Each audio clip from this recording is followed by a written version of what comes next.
Welcome to the morning meeting, starring Dan Turrentine as himself, featuring Sean Spicer as himself, and introducing Mark Halperin.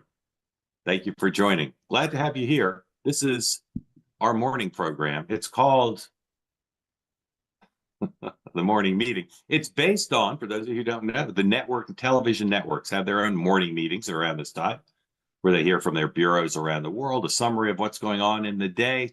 They kick those things around, and then the super little O. Henry twist here is we then take your questions. So if you'd like to be part of the conversation and you're here on the two-way platform, please raise your hand. Dan and Sean would be super delighted to answer whatever is on your mind. And if you're watching on YouTube, thank you for being part of it. Please remember, if you decide you want to write something in the chat, think before you write. Your words can damage. We believe in peace, love, and understanding. That's what we're about here. Not a normal platform that's trying to make money off of dividing America, but rather having a conversation. We don't just want moderates, independents, and centrists here. We want people on the left and the right too, for one big conversation, a national town discussion, as if the town square could be reduced to a bunch of electrons. Thank you for joining. All right, so I'll run through the day and then we'll talk about it. And then again, we'll take your questions again. Please raise your hand if you'd like to get in on the action. So Pete Hegseth, no longer the dominant story in our world. We'll talk about Syria. Both Dan and Sean went to the Fletcher School of International Diplomacy, so they've got lots to say about Syria.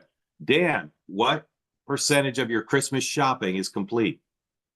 90%, and we wrapped yesterday. So we are almost... Like Run DMC wrapped, or you put paper around the gifts? I cannot sing, so we just did gifts. Yep. All right, 90%. I'm guessing Sean Spicer lower than 90. Over to you, Sean. What percentage is done? The wrapping disgusts me. I cannot believe you're this far ahead. Listen, I'm in the high 80s. Yeah, and I only say that because there's always a little something special that I can add. But I'm wrapping. You guys know Christmas is not for 2 weeks. You're putting everyone else to shame. I can't believe there are people on this call. Oh well, listen. Here, just so full disclosure, I start shopping like on the 26th of last December. So this is. I just have a big thing that I throw everything in and go. I hope they still like that. I hope the kids haven't grown. I have an unlimited number of Christmas questions, so don't think everybody that I'm burning the best ones or depleting my supply. Dan, what are you hoping to get?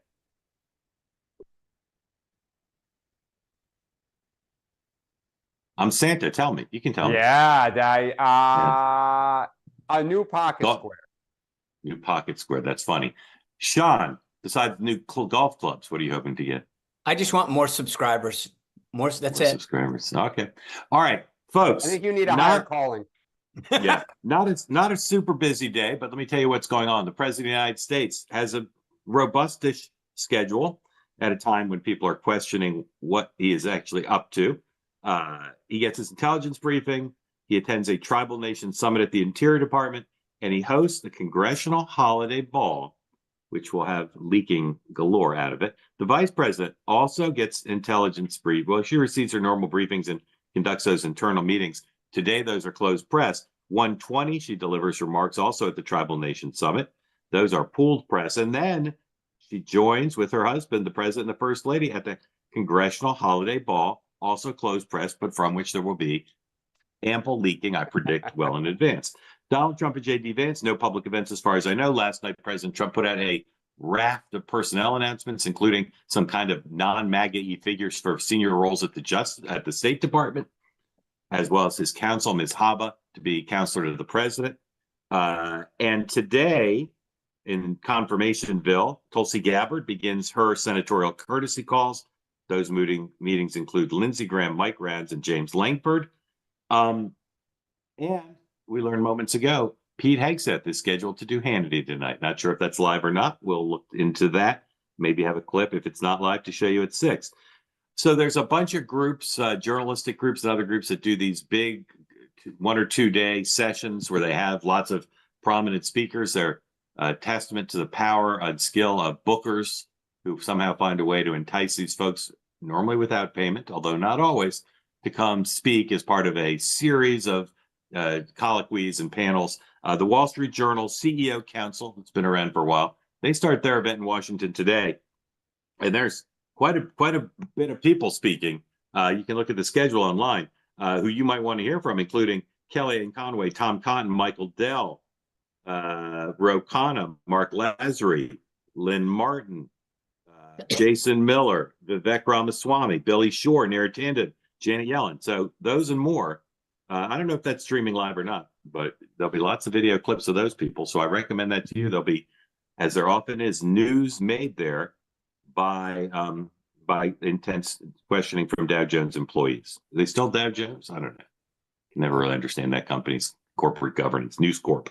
All right, gentlemen. They are Dow Jones. They are Dow Jones? They are? Absolutely. They are? All right, Noah, thank you for that. They are Dow Jones. I like to call them that. All right, Dan, Syria. Lots of implications. Most people, even the leading experts in the world, your Tom Friedman's, your David Ignatius's, Hey, your Mark, before we get off everybody. the schedule, because I don't know that this I want to get to Syria. This is from Playbook this morning. I just want to, I mean, you talk about schedules. This is you tweeted while I was talking. Go ahead. Yeah, this is Politico wrote this. Biden has only 42 more days left in office, but within the Democratic Party on Capitol Hill, and even with his own administration, it feels like he's left the Oval Office weeks ago. I mean, that to have that narrative come out from Playbook is just crushing. So let's talk about. We can talk about that first, and we can talk about Syria. Put up the graphic, please. So can't we there's a number. We were in a second, but Sean introduced a new topic. There's a number. I got the joke. There's a number of articles today about some in conjunction with Syria, some not, about the alleged leadership vacuum in the White House and the president. I've made the joke before. Someone stole it from me today. The Wall Street Journal just ripped my joke off and said there's one president at the time, but it turns out it's not the current president, it's the incoming president. So this is from the Politico story about Joe Biden. He's been so cavalier and selfish about how he approaches the final weeks of the job, said a former White House official. I actually think I know who it is. I'm not going to guess, but I actually think I know who that is because he said something very similar to me. Dan, we'll start with this. In the context of Syria, but also more generally, is this just like a beltway thing, or is this something voters might care about, or history might judge that Joe Biden on his watch is closing with the pardon and more pardons expected rather than effectively managing, what's going on in the Middle East? Well, look, I think there's two things about this. I think one, there's always a vacuum when you lose. Like that just always happens, either party, particularly because they also lost the Senate. You just put a theory of the case to the voters. It was rejected, and now you're trying to figure out where to go. And the sitting president and vice president are leaving the stage. So on some level for Democrats, they're in a tried and true position of the interim here before the next president takes office. What is not normal is, I think this is really, history is going to be a harsh judge. This is the culmination of what's really a public humiliation for the party, that their leader is really not capable of being a public figure for the last 5 years. I mean, even when Biden was successful, we've talked about this, passing legislation, the story was always he was behind the scenes. He was not holding town halls and doing lots of press conferences. And I think it was jarring this weekend and in the last week that, here's this huge event at Notre Dame. Joe Biden is Catholic. He loves diplomacy. He loves the global stage. I think his juices really got flowing on Ukraine and stuff like that the last few years. And he's not there. And there is Trump meeting with Zelensky, meeting with Macron, what's going down in Syria. Trump steps forward to make comments. Biden still hasn't addressed the escalation in Ukraine. And I think it's like the kind of stages of recovery for Democrats. Like, this is humiliating for Joe Biden to be so absent and just not really publicly engaged. Even you would think he would be doing something to try to set traps for Trump before he comes in. I mean, just raw politics. You usually do some executive orders and other things that who's coming after you then has to undo, and you hammer him for undoing them. He's just totally not there. And that, I think, is pretty humiliating, and the party's turning to anger now. So I think there's two sides to this, right? Where the Biden side is obvious. He's not present. But it's the vacuum that Trump. What's unique Yep. about this moment is the other side too. Trump's on Totally. the stage, being greeted in France as if is the current commander in chief. The way that Macron welcomed him Yep. to France was unbelievable. The pictures of him with I've never in my career, I've never seen anything like that. right, Never. and so again, it's a it's a double-sided coin here where we've got how Biden is going out, but also how Trump's coming in. He's cutting deals. He's on the world stage. He'll be at the Army-Navy game this weekend. I mean, this is a guy who is, you know, you would think he would be sitting back making announcements, whatever, but he's filling the void. I bet you if you polled people, they think the inauguration was a couple of weeks ago and that he's already president. I think what's going to be interesting, though, in my mind, is how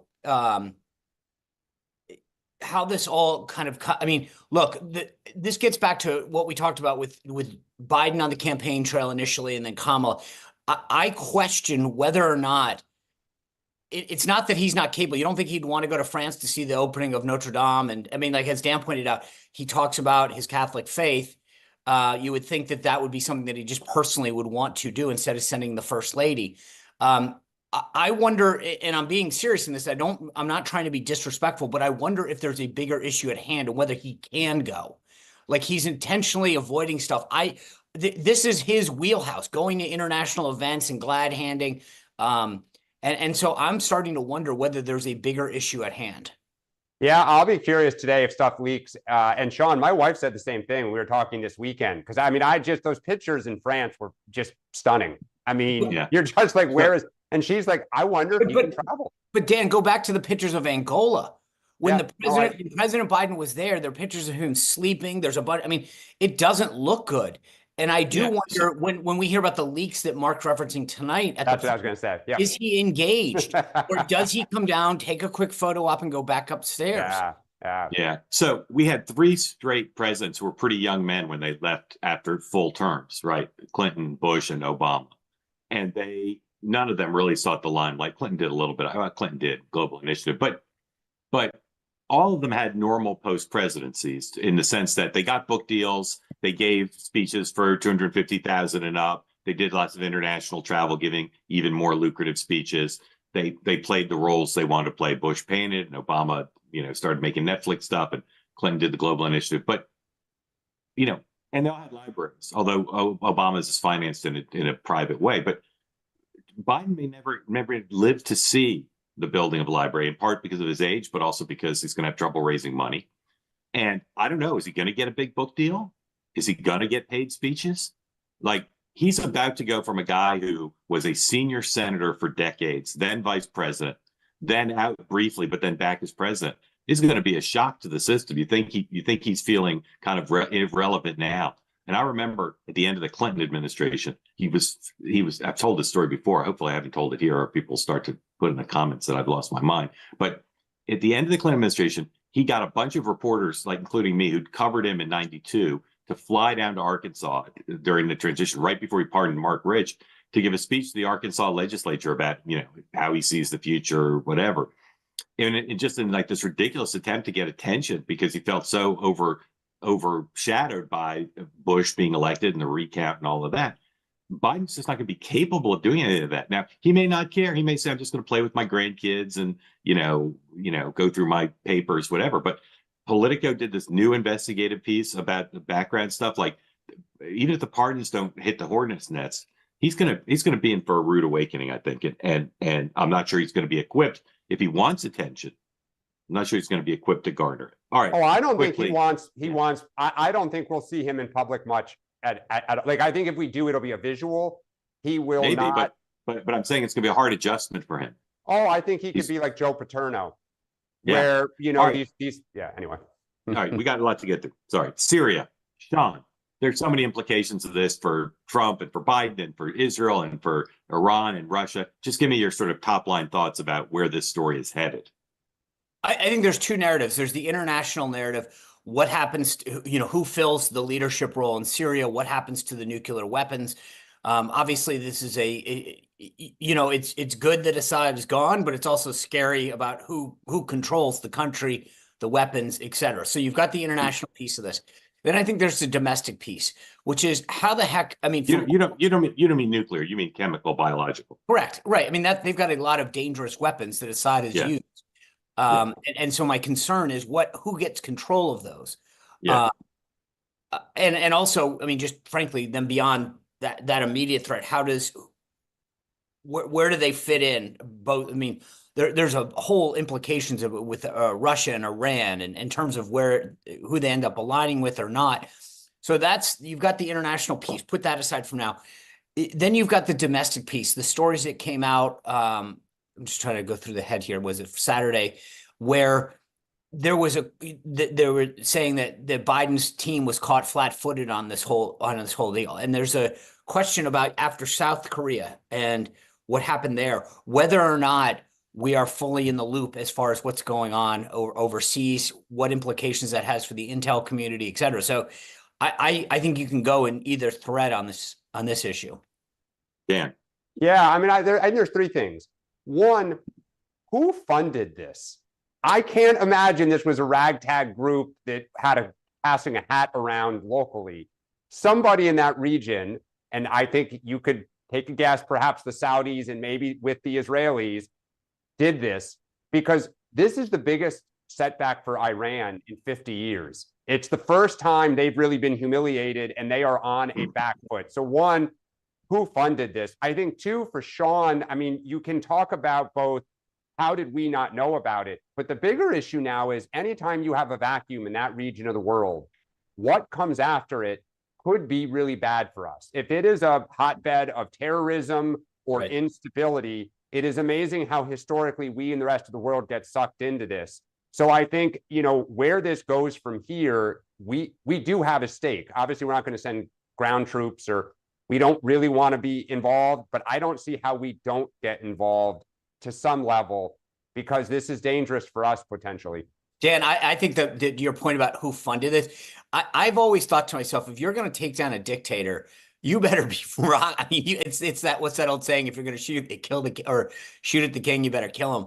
Yeah. I think to myself, how do you pull something like this off? I mean, it really goes to question, what kind of people and who has an interest.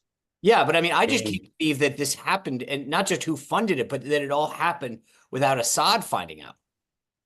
I'm interested to know what Assad is doing in Russia, what his life's going to be like there, and whether he's at all a player in any way. Two, I'm interested in what happens in Iran. We've all been hoping for a regime change there. We're not in the government, so we can say that.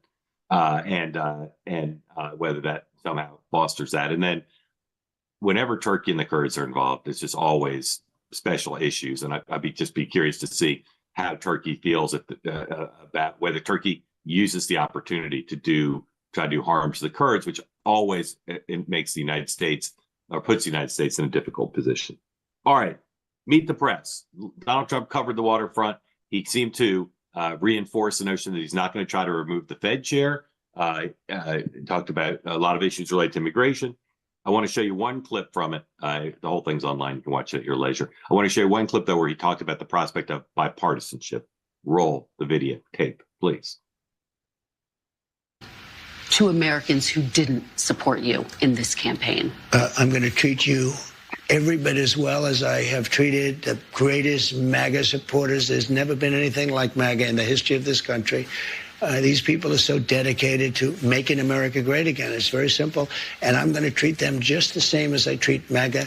We're going to treat everybody good. We want success for our country. We want safety for our country. What I say to them is, I love you, and we're going to all work together, and we're going to bring it together. And you know what's going to bring it together? Success. I saw that just prior to COVID coming in, I had polls that were the highest anyone. McLaughlin and Fabrizio said, George Washington and Abraham Lincoln, if they came back from the dead and they ran as president and vice president, couldn't beat you, sir. We were doing so well. And I was getting along with the left. Let's call it the left. Would be nice. Okay, we're just going to call it. But I was getting along with people that you would consider liberal or progressive, as they like to say, at levels that I never thought was possible. And you know what it was? Success. Success was bringing the country together, and that's what I want to do. I want to ask you both about your other takeaways from the interview, but let's start with Sean M. Spicer. The M stands for Master Degree in Trump Psychology. Sean, I have no doubt that Bill Clinton, Barack Obama, George W. Bush, and Joe Biden all wanted bipartisanship. Truly, they thought that was the best way to pass legislation. What is Donald Trump's actual view towards working across the aisle? So if devoid of anyone walking into the room, if left to himself, he would strike a deal on everything. He is the ultimate. He wants to get deals. That's like his ethos. So in lieu of anyone walking in the room and saying, you cannot do that, or this is why this is bad, or whatever, he would strike a deal on everything. But does he think it's good for America if legislation, even if you have to give some up to the other side, is passed with bipartisan support as opposed to just ramming stuff through in a partisan line? That's what I'm saying. At his core, he believed, like, he'd love to get deals done where he could say, this is bipartisan. I think that's where he would, if no one got in his ear, that's where he'd end up. Then why hasn't he reached, except in this interview, rhetorically, why hasn't he done anything to reach out to Democrats since Election Day? I think he is at this point, he wants to be reached out to. Look at the people. He's had meetings with Mark Zuckerberg, Jeff Bezos. He has no problem meeting with them, but he wants people to, I mean, that's how he is. He wants you to come to him. I think if Chuck Schumer called him today and said, I'll fly down to Mar-a-Lago. Yeah. Oh, 100%. He would be like, clear my schedule. Chuck's coming in.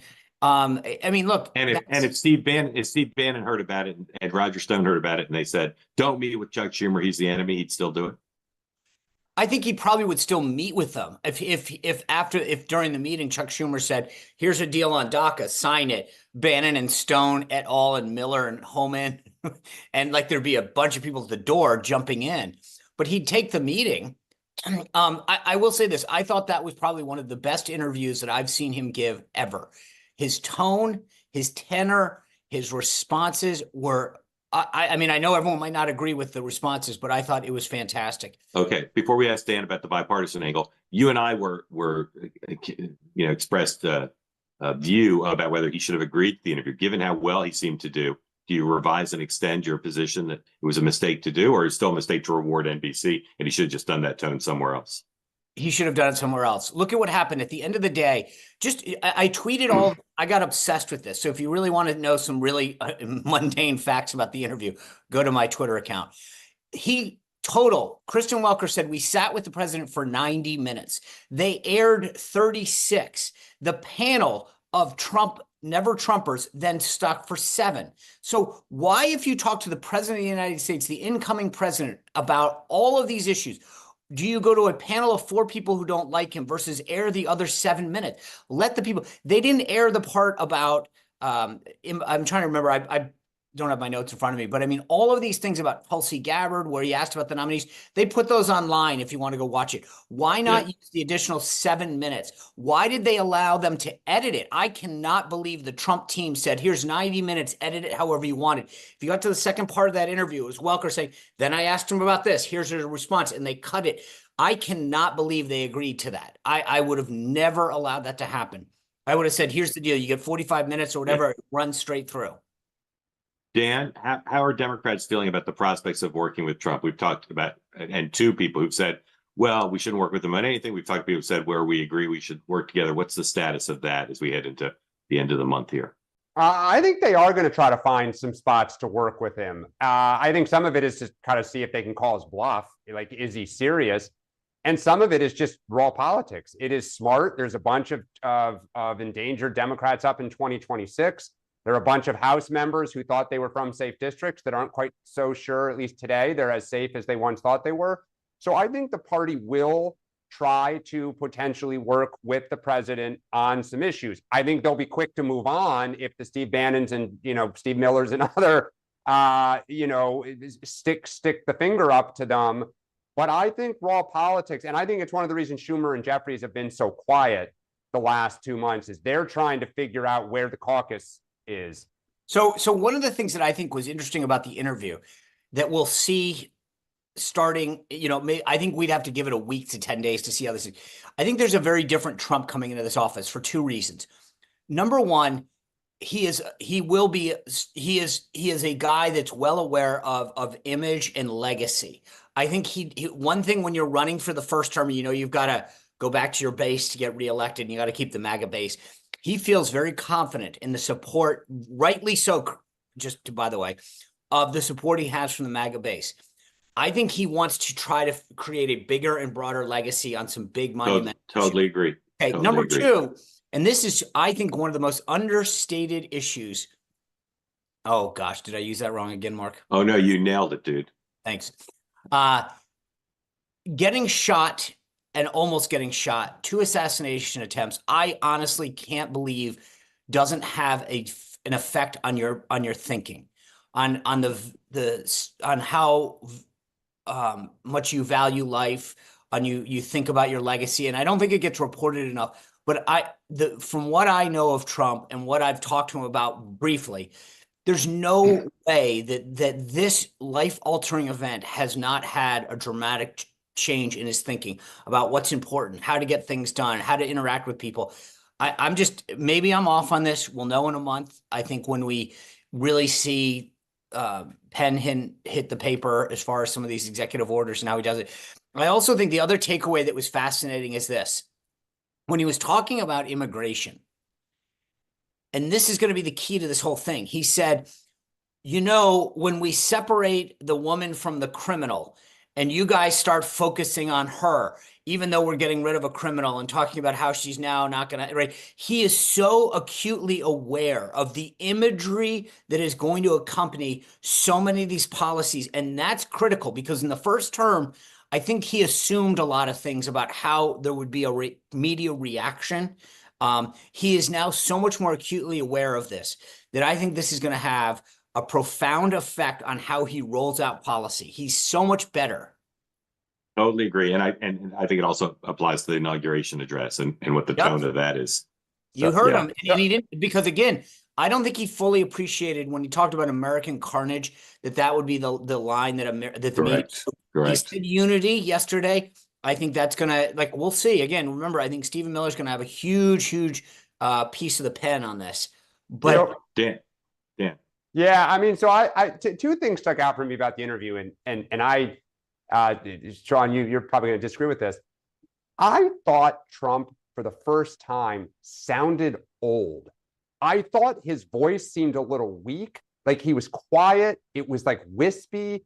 And at times his speech was slightly slower than I recall. He's usually so full of piss and vinegar that it was almost jarring to see him so kind of, anyway, I just thought he looked old. And of course, it reminds me, he will be the oldest inaugurated president ever here on January 20th. The second thing that I think is just we have to keep in mind, and particularly when we're talking about bipartisanship, he alternated between reform and revenge. And I think on reform, so on immigration, moving criminals out, I think he'll get a lot of Democrats supporting him on that.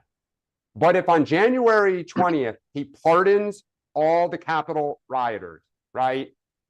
148 police officers were injured. Nobody who was there believes that was a peaceful protest. If Pam Biondi and Kash Patel, I guess they're not being instructed to open investigations, but were to launch what Democrats would perceive to be highly partisan investigations and targeting of journalists and political opponents, that is revenge. And I think they would not be as inclined to work with him on reform, and the trench lines will immediately be reestablished. I think, though, that if that stuff doesn't happen, hopefully at all, but for a while, and they are able to try to, on DOJ and some other things, I think Democrats will cautiously enter the pool with him. But this is where he ping-pongs between reform and revenge, and it'll set the tone for this second term. I also think he'll burn Capitol down fast if he launches revenge, digs in on revenge, and because that's important middle of the electorate did not vote for him because they want revenge. They want him to make their lives better. So we'll see.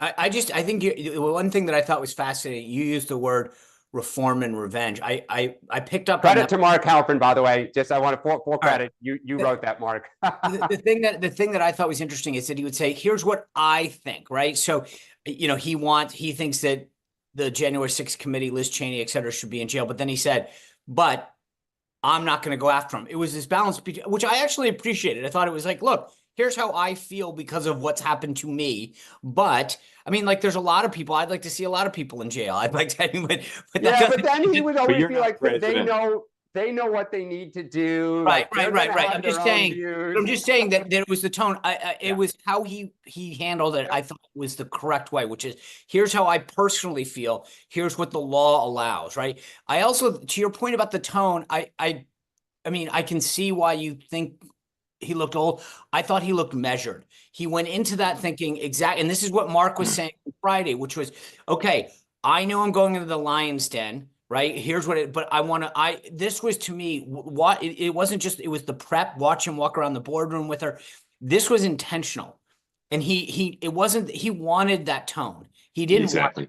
And then I think that's what you're seeing a lot of. It's also, he is old, but since neither of you are giving me sufficient credit for what I said Friday, this was to me so predictable. We've seen this before. We've seen it when he was running the first time and he gave like a foreign policy address and he wanted people to take him seriously. It's jarring because it's so different. It's not MAGA rally Trump. I got so many texts from people that said that I love. I mean, people were like, Sean, tell the president that was, I mean, like, even some of those words were slow. Like, I hear you. But and it's I think because, that's great. because he's picking his way through it. Because it's not his normal political mode, but he is also old. But a lot of what you're hearing is him. It was clear that was the strategy. That's why they took the interview.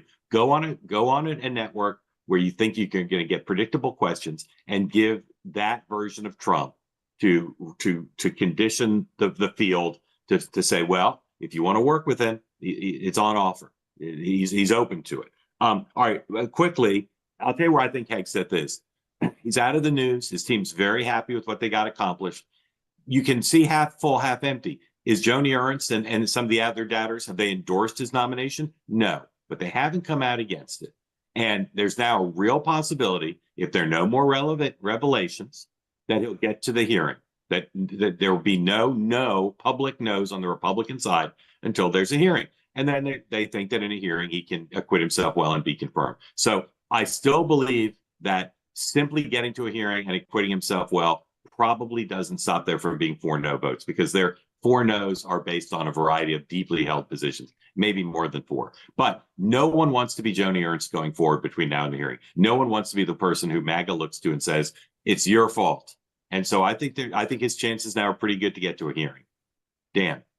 I think if he can get past New Year's Eve, I think that period between like Christmas Eve and New Year, like if you know, where you would drop bad news and kind of hope it gets watered over by the holidays. Yeah. I think if he gets past New Year's Eve, unless there is something super, super shocking. Yes. And I think he's grounded. And the question, the question is how many shopping days are there left for investigative pieces to drop and have an impact? Because there are a number of pieces still being worked on. And if they drop before December 16th, that could be dispositive. But I think even that, though, the problem now for the Joni Ernst, if we're going to say she wants to be a no and is going to get dragged to a yes, is this has become, as Sean, hat tip to you for kind of seeing this early and really educating people. This is now MAGA versus the establishment. And I just think nobody wants to be, except for Mitch McConnell, it's like the last of the Mohegans, wants to be pro-establishment. I think that they've successfully done it, and he's going to get confirmed. Yeah. Sean, before you go, just if you want to get in, we're about to go to your question. So if you don't have your hand up and you want to ask a question, make a comment, please do. Sean. I agree with the assessment. I mean, every day that he buys time is a good day for him. I think getting the hearing is going to be important. This Army-Navy game, as I said, I know this sounds whatever, but he's going to have a lot of people in his ear as he walks around, military leaders, et cetera, et cetera. So the more people that are in his ear saying positive things, the better. Ernst, I think, is buying time as well, trying to hope that somebody else comes to this conclusion. I've heard rumors that Tom Tillis this week is going to be a key meeting from North Carolina. So keep an eye on the reaction of Tom Tillis, what he says. Today, he's meeting with, I think, Murkowski and Collins either today or tomorrow. But this Tillis meeting, I was told, and again, not from Tillis's team, so don't, if you're on from Tillis's team or from North Carolina, don't blow me up. But this is somebody to keep an eye on. So watch how that reaction. I'll go further than Sean's oblique statement. Tillis could come out against him. Well, I was being a little more diplomatic. So there's a group of Republican senators talking amongst themselves, and their attitude is this isn't doing Trump no favors. He's not doing himself a favor because, yes, they're doing a great job fighting to keep it alive, but eventually he's not going to be confirmed. And then they're going to have to nominate somebody else. And it's going to, they're going to have hearings and an FBI background check, et cetera. So Sean's diplomacy notwithstanding, the thought is Tillis doesn't feel as vulnerable as Ernst and others to just coming out and saying, I'm a no. And using that maybe by itself to pull the nomination, or maybe that emboldens other Republicans to publicly or privately say, I'm a no too. Do the math. There's more than 4 of us. There's more than 3 of us. All right.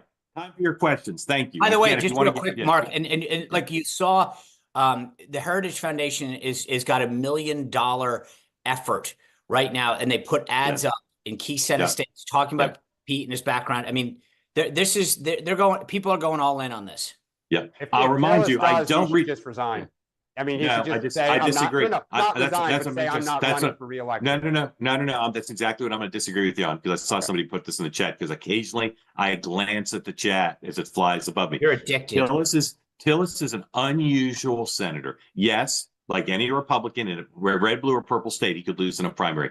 But my sense is he doesn't really care if he loses, and he has a great deal of confidence he can win a Republican primary as an incumbent, even if MAG is mad at him. So he doesn't have to resign his seat. He doesn't have to announce his retirement. He is not Bob Corker. He is not some of these other folks who basically said, I don't want to live in a Republican Senate or a Washington where I have to dance the tune of MAGA. He's fine with that. And he's also, I think, fine retiring. So he might retire. But the point is, he's just got a different attitude. And I think it's admirable, right? I think for both parties, if you live in fear of the base of your party, you're not going to be as good a member of Congress. And I think he's all good. And Dan, the proof's in the pudding, unless you think he's just already decided to retire. He's telling people he might come out against it. Well, but I mean, Mark, but put another way. Do you think you can win a primary in North Carolina at war with Donald Trump? Yes. Okay. I don't. You and I disagree then on that. It depends. It depends on who runs against you. It depends on who runs against you. A MAGA clown, Tillis could win. And also it depends on how much Trump's against you. If Trump goes all in, right? But I mean, Trump didn't win every race he endorsed in. And this is an incumbent senator, a popular incumbent senator. But if Tillis comes out to provide the cover for Ernst, in my opinion, so I guess sequencing would matter. If he's number 7, then maybe Trump isn't as bitter.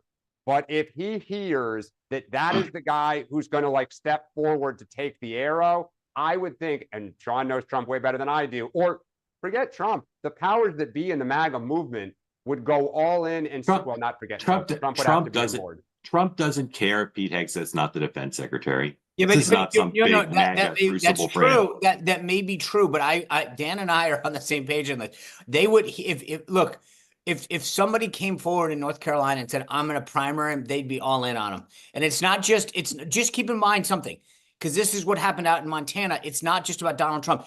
Donald Trump Jr. and all those guys, Charlie Kirk, they would go scorched earth and they would be for that person no matter what. So it's not just about, and I agree, whether Donald Trump says, I'm going to go all in and cash my political capital, Donald Trump Jr., Charlie Kirk, all of those guys would go scorched earth on Tom Tillis, and it wouldn't matter.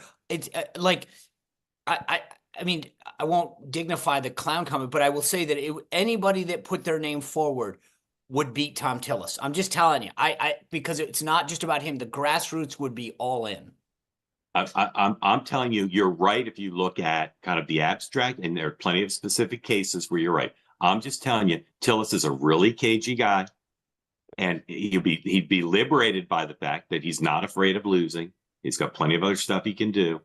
He knows the state super well. I bet he knows who might run against him if he does something that pisses off MAGA. And I'm telling you, I just think I understand history and the recent role of MAGA is on your side. I'm just telling you, I think this one's a little different, and I'm pretty familiar with the people who might run. All right. That's all I'll say. All right. Thanks for the robust conversation. You two, I look forward to attending Tom Tillis's next swearing in with you. I want a front row seat. Or we need to do the morning meeting from the Outer Banks in August. Also possible. Kim, welcome in. Tell folks who don't know how that tree is Can I make, illuminated. Mark, one quick point that I want to make just to give context to this, because All right, but don't make it so interesting it detracts from the No. extraordinary lights, the lights on Kim's tree. Look at those I lights, agree. dude. Focus. I will. That's beautiful. Yeah. I will Yeah. say this, just for context, there was not a single Democrat that voted against a single nominee for Biden's cabinet. Not one. No Democrat senator voted against. And no Biden nominee had Pete Hegseth's record, although they had other issues. There were several were highly unqualified. Yeah, there are other issues. Kim, Hello, how is that Kim. thing lit up? That's incredible. What is that? Christmas lights. I just had the idea to do a rainbow this year. Well, Yeah, you didn't buy it that way. No, you did it. I did it. yeah. Wow. Oh, get that thing in Times Square. That needs a wider audience than just us. Kim, remind folks where you live, because some people don't know. You haven't been on in a bit. I'm in North Carolina. Yeah, and you're a big Tom Tillis supporter, aren't you?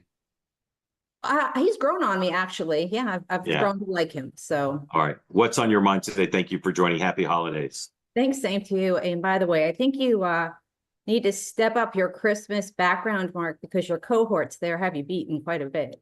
We are going out of town for the holidays and have made the decision to decorate on the road.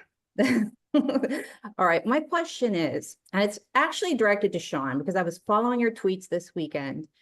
If Mark, in Mark's interview style, interviewed Donald Trump, do you think Donald Trump would call him hostile? Do you think President Trump would, like, if Mark would interview him, do you think he'd say, oh, that was a hostile interview? I will say this, and Mark, and I've said this publicly, and it's not just because he controls the switch. I think Mark is one of the, I have been interviewed on the other side of Mark's interviews. Mark does a better job of interviewing people than the Mueller team did of questioning me during that probe. He comes to an interview with a degree of knowledge and understanding that he's not interviewing you. He has all the other pieces of the puzzle, and he doesn't let you know that he has them. And so when he's asking you a question, it's so the reason I give you that context is I hands down will publicly say that Mark Halperin, I think, probably does the best interviews in political journalism. He comes with a level of understanding and expertise of the subject that is unparalleled and unmatched. It is both understated and overstated. That's so very fine, but Trump would still say it. He would say, I was just curious, would he call it hostile though? I think part of this is one of the things that I tried to tell reporters when I was press secretary is if you come at him hot, he's going to come at you hot. If you come in and say, and I think Welker a couple of times tried to do that, where she said, I know that you've done this, which is great, but, and it's, so how you approach him as a subject matters. Yeah. And that's why it depends on what interview you want. If you want a bunch of clicks, come at him like a spider monkey, and you're going to get hot coming back at you. Kim, I think the answer, I know you asked Sean, is I'm respectful to everybody I interview, even if they're not president. And so it's less likely to be contentious, and he's less likely to say that because I'm not going to be in his grill in some sort of disrespectful way. But there's some topics he wouldn't like, and he wouldn't like the fact that I was listening to his answers and asking follow-up. So it could go either way, but he wouldn't reflexively say it. Kim, and maybe we'll get an opportunity to test that. I think that one of the things that people miss, Kim, is there's a difference between asking tough questions and being a jerk. Sure. And you can ask a tough question without being, I'll just keep it morning friendly, a jerk. Yeah. And I think that's where a lot of journalists get it wrong, is they think you have to, sound like a jacked up clown, to keep the metaphor going here, to get your question answered. And I get it might get you a clip on YouTube or a cable contract at CNN, but that's not going to get you the most informative answer. And that's where I think a lot of people get it wrong. Folks in Mar-a-Lago, Kim votes I get an interview. Pay attention. I do. I have one last thing. Yes, ma'am. I really want to believe that things will be a little bit softer with him. And it's so many times the bait and switch thing has happened. I think, okay, he's coming around. He's going to be a little bit more, and he's not. So I'm really having my fingers crossed that I love the Paris thing. I thought that was spot on. I love looking at those pictures. I love the feel of it, the whole thing. So anyway, that's all.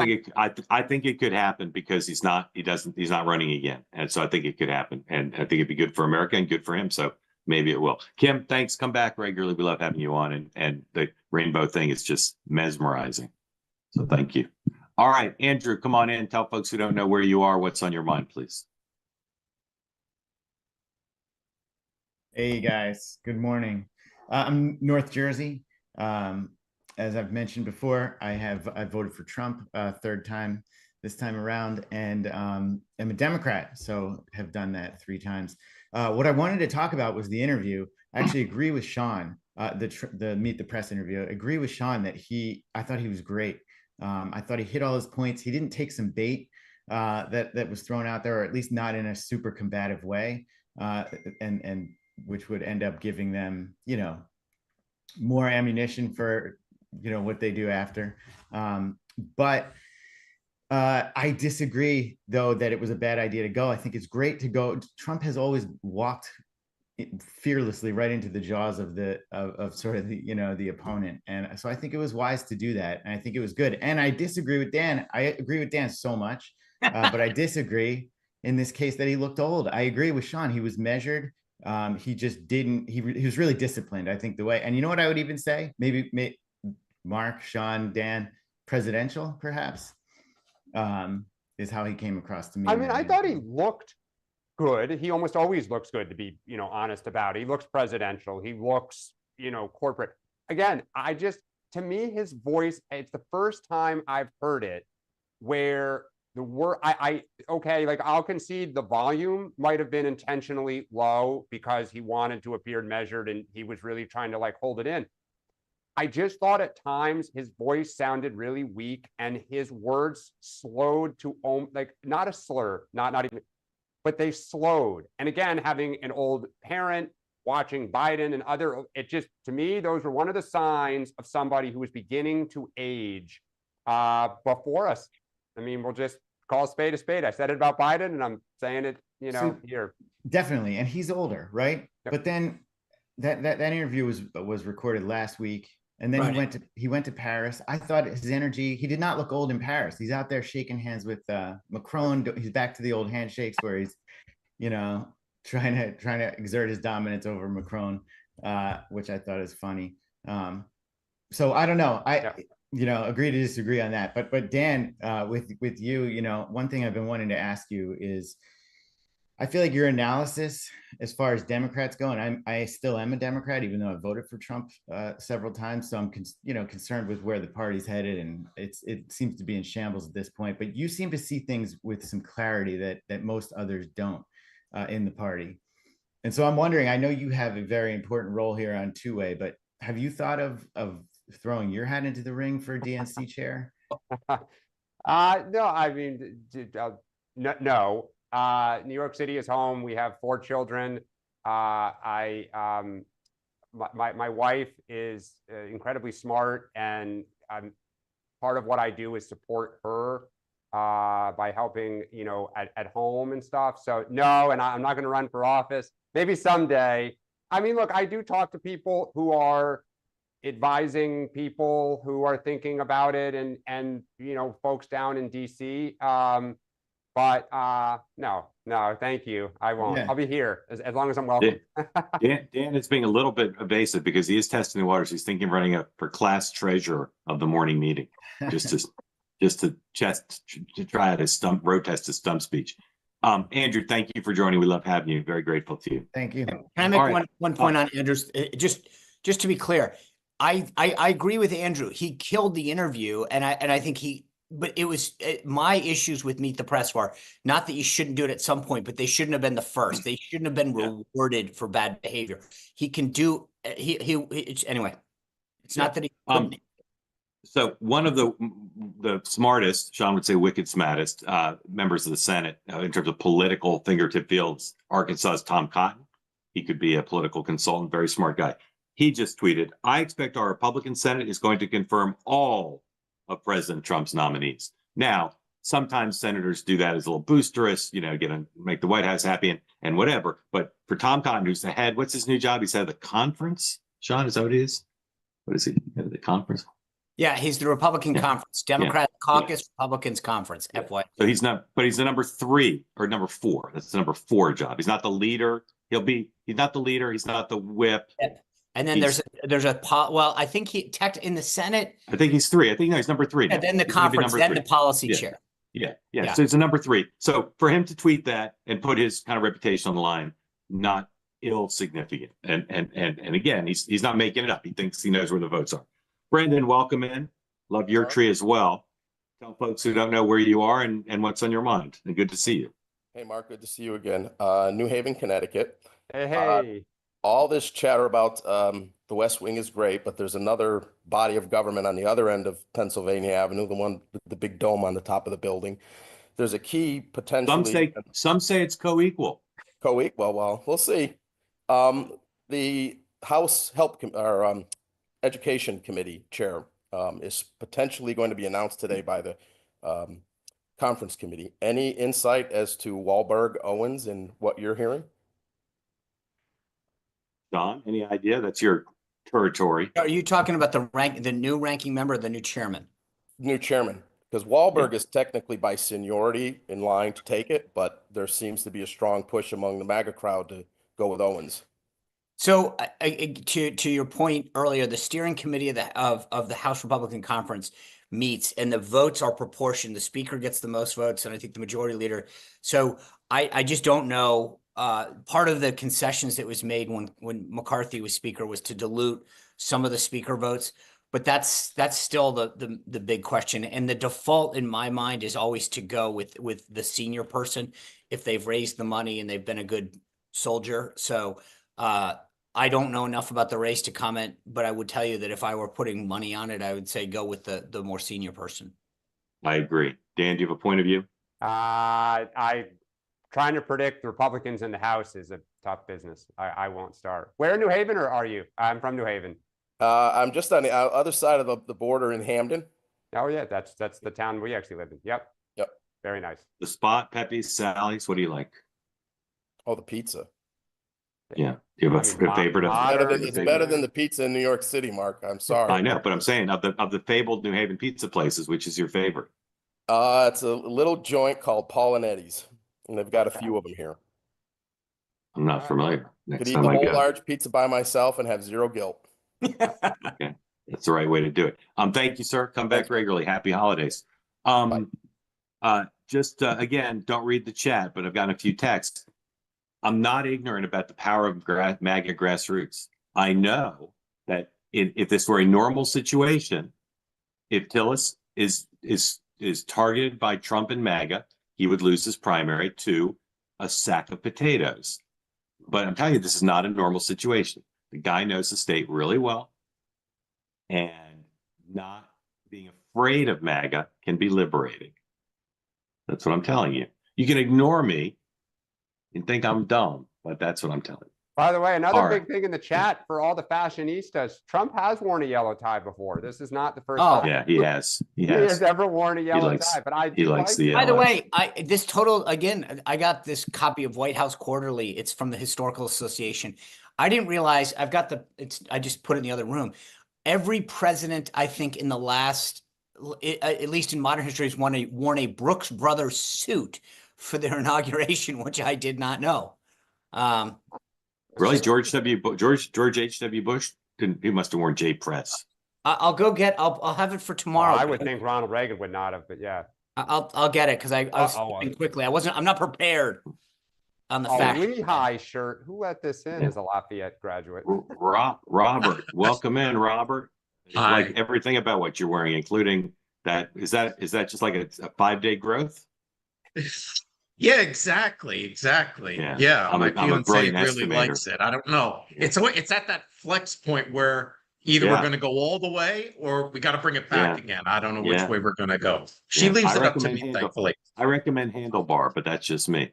Robert, New Jersey and Pennsylvania. Does that mean you're like a land baron? No, I do have places in both states, given the businesses that I run and such. So I'm a little bit between Lehigh Valley, Bucks County. We're going to go to the Edison Township meeting tomorrow night and cause a ruckus, wave some flags over here in New Jersey. So we're back and forth. So, we're part of that grassroots that are really causing problems for everybody and really raising a ruckus for everybody. So somebody dissed the American flag at an Edison Township meeting. So Scott Pressler and all of us are going to go. Yeah. Yeah. So we're gonna cause a ruckus, God bless America and First Amendment and all of that. My question, what's on your yeah, go ahead, sir. Yeah, go ahead. sure. So with all the events over the weekend in Syria, how does that impact the Gabbard nomination at all? I frankly don't understand even what the problem is or the ties, and maybe I need to do more research on that, but it seemed to be quite timely, maybe in an indirect way. Well, I'll start and I'll be brief. It's the eventualism is it hurts her because it puts Assad in the news. I think it helps her because it makes Assad less of an issue. Sean. Pass. I'm just pass. I was dealing with a text that All right, Dan. She has said some positive things about the Assad regime. She went and met with Assad years ago, kind of not sanctioned by the US government, but kind of went on her as a rogue member of Congress, let's say. So I think it sounds like there are not just Democrats who are angry with her, but there are Republicans who have questions about why did she do that? Why has she always been saying things about Assad that run counter to what US intelligence leaders of both parties have been saying for the last decade? She's going to answer them. Yeah, and by all accounts, I mean, she's a smart person. She has a security clearance, so she's been through a background here once. Sorry, Sean, you have a point. Go ahead. No, that's important to note, right? So what I've been told is that she maintains a TS. So any officer in the military must have a secret at best. And then depending on your current billet, you either have a TS or, it can go as high as TS.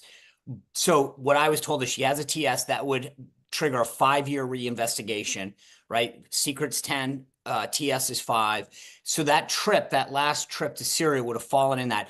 And technically, when you have a clearance, anytime you travel abroad, if there's any meetings, you report that to your security manager and say, hey, here's what I did. You answer questions about, what it was. Oh, it was just personal, or here's what I did, or here's what I met with. Anytime you have foreign contact, you're supposed to report that as well. So clearly she maintains the active clearance, because if you don't, they remove you from your billet. So my point is that that's a talking point that you're going to hear a lot this week, that she maintains that. And secondly, I got to say that of all the times to go up to talk about a meeting with Assad after he goes takes a lot of the pressure off. Like, don't worry, he's gone. So she has also got a little lucky on timing. Robert, thank you. Grateful to you for coming on. Come back regularly. Keep both sides of the border safe and secure. You too. Just another thing that sometimes people raise, I haven't seen it in the chat today. This program is supposed to be conversational, right? So sometimes we will interrupt each other, but it's not being rude. We're just talking the way people talk, which is back and forth and over each other and interrupting with exuberance rather than rudeness. Guys, anything else you want to say before we go? Yeah, I got 2 points. Sean has several points he'd like to make. No, I only have 2. Okay, 2. One is, I think I mentioned this a few weeks back, but I've just remember where you always hear things on the morning meeting. Laura Trump, I believe, will be appointed to the Senate. This is part of the big picture deal. DeSantis potentially. This is not happening. But even if he doesn't get it, he needs to get right with MAGA, and putting Laura in that seat does that. Laura goes in. I think part of the reason, again, is a commitment to run for re-election, avoiding a primary. But then it starts the clock ticking. Where does DeSantis go? He needs a political home. But remember, I told you this a while ago. Everyone kept telling me he's going to appoint a caretaker as his chief of staff, James Untermeyer. Laura stepped down last night as RNC co-chair. I don't think it was coincidental. And the last thing, on a high note, I saw, you might have seen the traffic this weekend. The song YMCA, for the first time in 45 years, has hit #1 on the Billboard charts. And a lot of credit to the lead singer who wrote for saying that he gives Trump a lot of credit for all the millions of dollars that they're now making. Yes. Young man.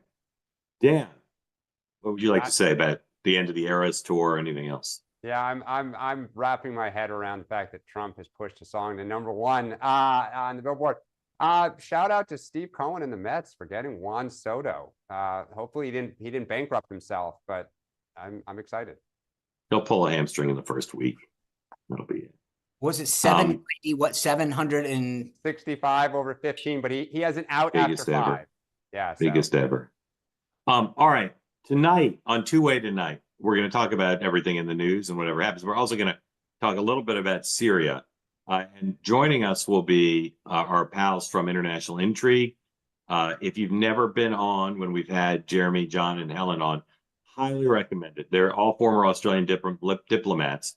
They have a newsletter called International Intrigue, and I don't know what the Australian equivalent of Wicked Smat is, but they're super smart. And so they'll join us from all over the globe to talk about what's going on in Syria and to take your questions. And again, our format's unlike any other. If you want to be able to ask questions about what's going on in Syria of people who know what they're talking about, this is your opportunity. And again, we'll talk about the transition and Trump and whatever else is going on. But please join us tonight, 6 o'clock Eastern time. And then tomorrow at 9 a.m. Eastern time, guess what?